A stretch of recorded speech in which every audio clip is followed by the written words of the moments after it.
በስመ አብ ወወልድ ወመንፈስ ቅዱስ አሐዱ አምላክ አሜን።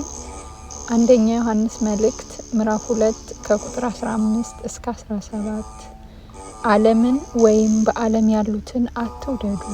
በዓለም ያለው ሁሉ እርሱም የሥጋ ምኞትና የዓይን አምሮት፣ ስለ ገንዘብ መመካት ከዓለም ስለሆነ እንጂ ከአባት ስላልሆነ ማንም ዓለምን ቢወድ የአባት ፍቅር በእርሱ ውስጥ የለም። ዓለሙም ምኞቱም ያልፋሉ፣ የእግዚአብሔርን ፈቃድ የሚያደርግ ግን ለዘላለም ይኖራል። አንደኛ ዮሐንስ መልእክት ምዕራፍ 2 ከቁጥር 1 እስከ 6 ልጆቼ ሆይ ኃጢአትን እንዳታደርጉ ይህን እጽፍላችኋለሁ። ማንም ኃጢአትን ቢያደርግ ከአብ ዘንድ ጠበቃ አለን፣ እርሱም ጻድቅ የሆነ ኢየሱስ ክርስቶስ ነው። እርሱም የኃጢአታችን ማስተስሪያ ነው፣ ለኃጢአታችንም ብቻ አይደለም፣ ነገር ግን ለዓለም ሁሉ ኃጢአት እንጂ።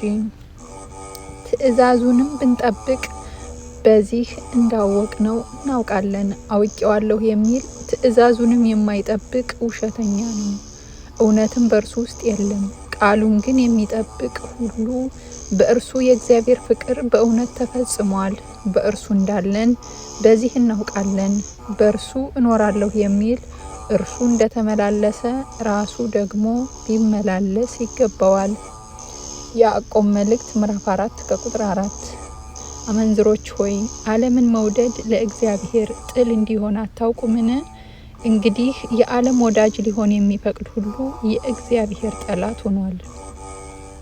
ወደ ሮሜ ሰዎች ምዕራፍ 12 ከቁጥር 2 የእግዚአብሔር ፈቃድ እርሱም በጎና ደስ የሚያሰኝ ፍጹምም የሆነው ነገር ምን እንደሆነ ፈትናችሁ ታውቁ ዘንድ በልባችሁ መታደስ ተለወጡ እንጂ ይህን ዓለም አትምሰሉ። የማቴዎስ ወንጌል ምዕራፍ 6 ከቁጥር 24 ለሁለት ጌቶች መገዛት የሚቻለው ማንም የለም። ወይም አንዱን ይጠላል ሁለተኛውንም ይወዳል፣ ወይም ወደ አንዱ ይጠጋል ሁለተኛውንም ይንቃል። ለእግዚአብሔርና ለገንዘብ መገዛት አትችሉም። ዮሐንስ ወንጌል ምዕራፍ 15 ከቁጥር 14 ብትወዱኝ ትእዛዜን ጠብቁ። የያዕቆብ መልእክት ምዕራፍ 1 ከቁጥር 19 እስከ 27 ስለዚህ የተወደዳችሁ ወንድሞቼ ሆይ ሰው ሁሉ ለመስማት የፈጠነ ለመናገርም የዘገየ ለቁጣም የዘገየ ይሁን። የሰው ቁጣ የእግዚአብሔርን ጽድቅ አይሰራምና። ስለዚህ እርኩሰትን ሁሉ የክፋትንም ትርፍ አስወግዳችሁ ነፍሳችሁን ማዳን የሚችለውን በውስጣችሁም የተተከለውን ቃል በየዋህነት ተቀበሉ። ቃሉን የምታደርጉ ሁኑ እንጂ ራሳችሁን እያሳታችሁ የምትሰሙ ብቻ አትሁኑ። ቃሉን የሚሰማ የማያደርገውም ቢኖር የተፈጥሮ ፊቱን በመስታወት የሚያይን ሰው ይመስላል። ራሱን አይቶ ይሄዳልና ወዲያውም ምን እንደሆነ ይረሳል። ነገር ግን ነፃ የሚያወጣውን ፍጹሙን ሕግ ተመልክቶ የሚጸናበት ስራንም የሚሰራ እንጂ ሰምቶ የሚረሳ ያልሆነው በስራው የተባረከ ይሆናል። አንደበቱን ሳይገታ ልቡን እያሳተ እግዚአብሔርን የሚያመልክ የሚመስለው ማንም ቢኖር የእርሱ አምልኮ ከንቱ ነው። ንጹሕ የሆነ ነውርም የሌለበት አምልኮ በእግዚአብሔር አብ ዘንድ ይህ ነው። ወላጆች የሌላቸውን ልጆች ባልቴቶችንም በመከራቸው መጠየቅ፣ በዓለምም ከሚገኝ እድፍ ሰውነቱን መጠበቅ ነው። የማቴዎስ ወንጌል ምዕራፍ 16 ከቁጥር 24 እስከ 27 በዚያን ጊዜ ኢየሱስ ለደቀ መዛሙርቱ እንዲህ አለ፣ እኔን መከተል የሚወድ ቢኖር ራሱን ይካድ፣ መስቀሉንም ተሸክሞ ይከተለኝ። ነፍሱን ሊያድን የሚወድ ሁሉ ያጠፋታል፣ ስለ እኔ ግን ነፍሱን የሚያጠፋ ሁሉ ያገኛታል። ሰው ዓለሙን ሁሉ ቢያተርፍ ነፍሱንም ቢያጎድል ምን ይጠቅመዋል? ወይስ ሰው ስለ ነፍሱ ቤዛ ምን ይሰጣል? የሰው ልጅ ከመላእክቱ ጋር በአባቱ ክብር ይመጣ ዘንድ አለውና ያን ጊዜም ለሁሉ እንደ ስራው ያስረክበዋል። ሁለተኛ ቆሮንቶስ ምዕራፍ 4 ከቁጥር 8 እስከ 9 በሁሉ እንገፋለን እንጂ አንጨነቅም፣ እንታመናለን እንጂ ተስፋ አንቆርጥም፣ እንሳደዳለን እንጂ አንጣልን፣ እንወድቃለን እንጂ አንጠፋም። ዮሐንስ ወንጌል ምዕራፍ 8 ከቁጥር 12 ደግሞም ኢየሱስ እኔ የዓለም ብርሃን ነኝ፣ የሚከተለኝ የሕይወት ብርሃን ይሆንለታል እንጂ በጨለማ አይመላለስም ብሎ ተናገራቸው። ወደ ቲቶ ሰዎች ምዕራፍ 2 ከቁጥር 11 እስከ 13 ሰዎችን ሁሉ የሚያድን የእግዚአብሔር ጸጋ ተገልጧልና ይህም ጸጋ ኃጢአተኝነትንና ዓለማዊ ምኞት ክደን የተባረከውን ተስፋችንን እርሱም የታላቁን የአምላካችንና የመድኃኒታችንን የኢየሱስ ክርስቶስን ክብር መገለጥ የጠበቅን ራሳችንን በመግዛትና በጽድቅ እግዚአብሔርን በመምሰል በአሁኑ ዘመን እንድንኖር ያስተምረናል።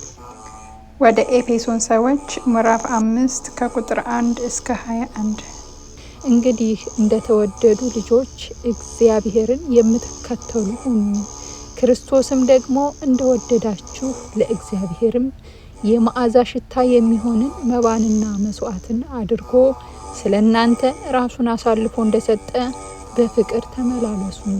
ለቅዱሳን እንደሚገባ ግን ዝሙትና ርኩሰት ሁሉ ወይም መመኘት በእናንተ ዘንድ ከቶ አይሰማ። የሚያሳፍር ነገርም የስንፍና ንግግርም ወይም ዋዛ የማይገቡ ናቸውና አይሁኑ፣ ይልቁንም ምስጋና እንጂ። ይህን ወቁ፣ አመንዝራም ቢሆን ወይም እርኩስ ወይም የሚመኝ እርሱም ጣዖትን የሚያመልክ በክርስቶስና በእግዚአብሔር መንግስት ርስት የለውም። ከዚህ የተነሳ በማይታዘዙት ልጆች ላይ የእግዚአብሔር ቁጣ ይመጣልና ማንም በከንቱ ንግግር አያታልላችሁ። እንግዲህ ከእነርሱ ጋር ተካፋዮች አትሁኑ። ቀድሞ ጨለማ ነበራችሁና አሁን ግን በጌታ ብርሃን ናችሁ።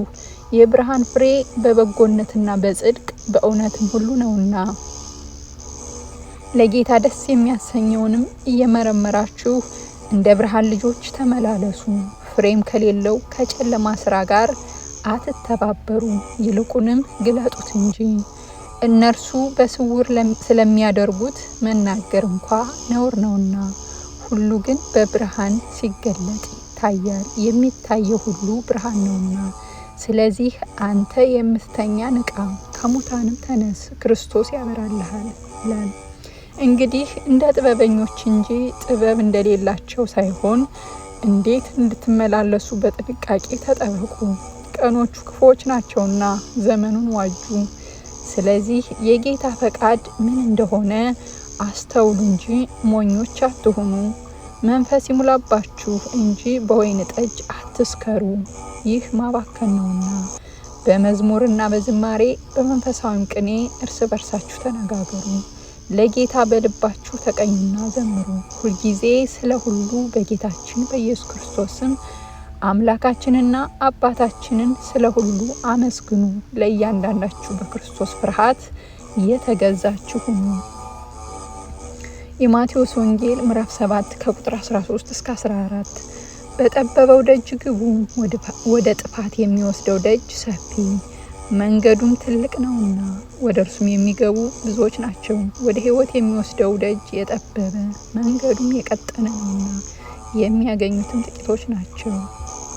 አንደኛ ዮሐንስ መልእክት ምዕራፍ 2 ከቁጥር 28 እስከ 29 አሁንም ልጆች ሆይ በሚገለጥበት ጊዜ እምነት እንዲሆንልን በመምጣቱም በእርሱ ፊት እንዳናፍር በእርሱ ኑሩ። ጻድቅ እንደሆነ ካወቃችሁ ጽድቅን የሚያደርግ ሁሉ ከእርሱ እንደተወለደ እወቁ። አንደኛ ዮሐንስ መልእክት ምዕራፍ 1 ከቁጥር 5 እስከ 9 ከእርሱም የሰማናት ለእናንተም የምናወራላችሁ መልእክት እግዚአብሔር ብርሃን ነው፣ ጨለማም በእርሱ ዘንድ ከቶ የለም የምትል ይህች ናት። ከእርሱ ጋር ህብረት አለን ብንል በጨለማም ብንመላለስ እንዋሻለን፣ እውነትንም አናደርግም። ነገር ግን እርሱ በብርሃን እንዳለ በብርሃን ብንመላለስ ለእያንዳንዳችን ህብረት አለን። የልጁም የኢየሱስ ክርስቶስ ደም ከኃጢአት ሁሉ ያነጻናል። ኃጢአት የለብንም ብንል ራሳችንን እናስታለን፣ እውነትም በእኛ ውስጥ የለም። በኃጢአታችን ብንናዘዝ ኃጢአታችንን ይቅር ሊለን ከአመፃም ሁሉ ሊያነጻን የታመነና ጻድቅ ነው። ኃጢአትን አላደረግንም ብንል ሐሰተኛ እናደርገዋለን፣ ቃሉም በእኛ ውስጥ የለም። አንደኛ ዮሐንስ መልእክት ምዕራፍ 3 ከቁጥር 4 እስከ 11 ኃጢአትን የሚያደርግ ሁሉ አመፅን ደግሞ ያደርጋል፣ ኃጢአትም አመፅ ነው። እርሱም ኃጢአት ሊያስወግድ እንደተገለጠ ታውቃላችሁ። በእርሱም ኃጢአት የለም። በእርሱ የሚኖር ሁሉ ኃጢአትን አያደርግም። ኃጢአትን የሚያደርግ ሁሉ አላየውም አላወቀውም። ልጆች ሆይ ማንም አያስታችሁ፣ እርሱ ጻድቅ እንደሆነ ጽድቅን የሚያደርግ ጻድቅ ነው።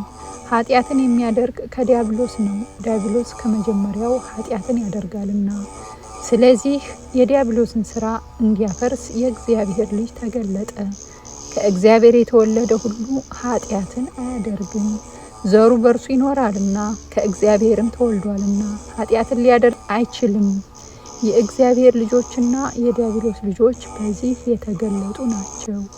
ጽድቅን የማያደርግና ወንድሙን የማይወድ ሁሉ ከእግዚአብሔር አይደለም። ከመጀመሪያ የሰማችኋት መልእክት እርስ በርሳችን እንዋደድ የምትል ይህች ናት። አንደኛ ዮሐንስ መልእክት ምዕራፍ 5 ከቁጥር 18 እስከ 21 ከእግዚአብሔር የተወለደ ሁሉ ኃጢአትን እንዳያደርግ ነገር ግን ከእግዚአብሔር የተወለደው ራሱን እንዲጠብቅ ክፉም እንዳይነካው እናውቃለን። ከእግዚአብሔር እንደሆንን ዓለም በመላው በክፉ እንደተያዘ እናውቃለን። የእግዚአብሔርም ልጅ እንደመጣ እውነተኛም የሆነውን እናውቅ ዘንድ ልቦናን እንደሰጠን እናውቃለን። እውነተኛም በሆነው በእርሱ አለን፣ እርሱም ልጁ ኢየሱስ ክርስቶስ ነው። እርሱ እውነተኛ አምላክና የዘላለም ሕይወት ነው። ልጆች ሆይ ከጣዖታት ራሳችሁን ጠብቁ።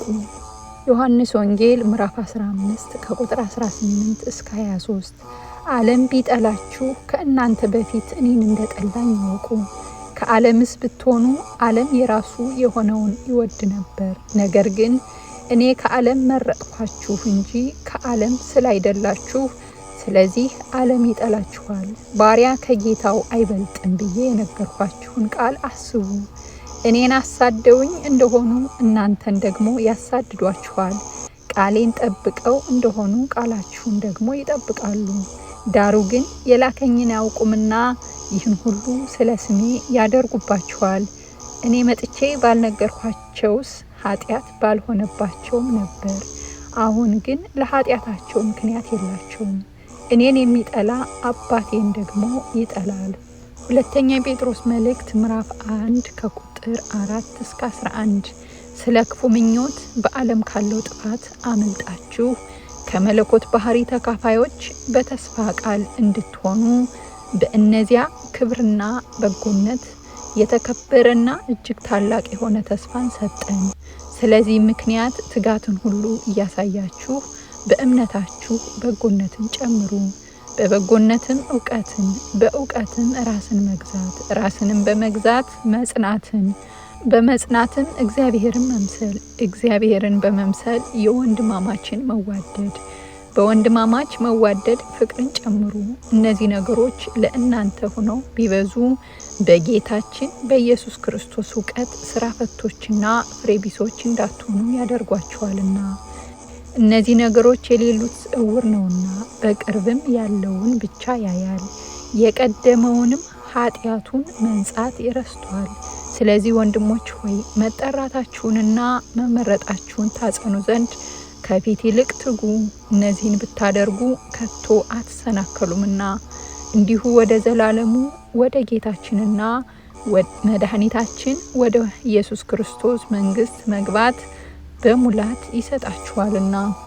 ወደ ገላትያ ሰዎች ምዕራፍ 2 ከቁጥር 20 ከክርስቶስ ጋር ተሰቅያለሁ፣ እኔም አሁን ሕያው ሁኜ አልኖርም፣ ክርስቶስ ግን በእኔ ይኖራል። አሁንም በስጋ የምኖርበት ኑሮ በወደደኝና ስለ እኔ ራሱን በሰጠው በእግዚአብሔር ልጅ ላይ ባለ እምነት የምኖረው ነው። ወደ ፊልጵስዩስ ሰዎች ምዕራፍ 3 ከቁጥር 20 እስከ 21 እኛ ሀገራችን በሰማይ ነውና ከዚያም ደግሞ የሚመጣ መድኃኒትን እርሱንም ጌታን ኢየሱስ ክርስቶስን እንጠባበቃለን። እርሱም ሁሉን እንኳ ለራሱ ሊያስገዛ እንደሚችልበት አሰራር ክቡር ስጋውን እንዲመስል የተዋረደውን ስጋችንን ይለውጣል። የማርቆስ ወንጌል ምዕራፍ 8 ከቁጥር 34 እስከ 38 ሕዝቡንም ከደቀ መዛሙርቱ ጋር ጠርቶ እንዲህ አላቸው፣ በኋላዬ ሊመጣ የሚወድ ቢኖር ራሱን ይካድ፣ መስቀሉንም ተሸክሞ ይከተለኝ። ነፍሱን ሊያድን የሚወድ ሁሉ ያጠፋታልና፣ ስለ እኔና ስለ ወንጌል ነፍሱን የሚያጠፋ ሁሉ ግን ያድናታል። ሰው ዓለሙን ቢያተርፍ ነፍሱንም ቢያጎድል ምን ይጠቅመዋል?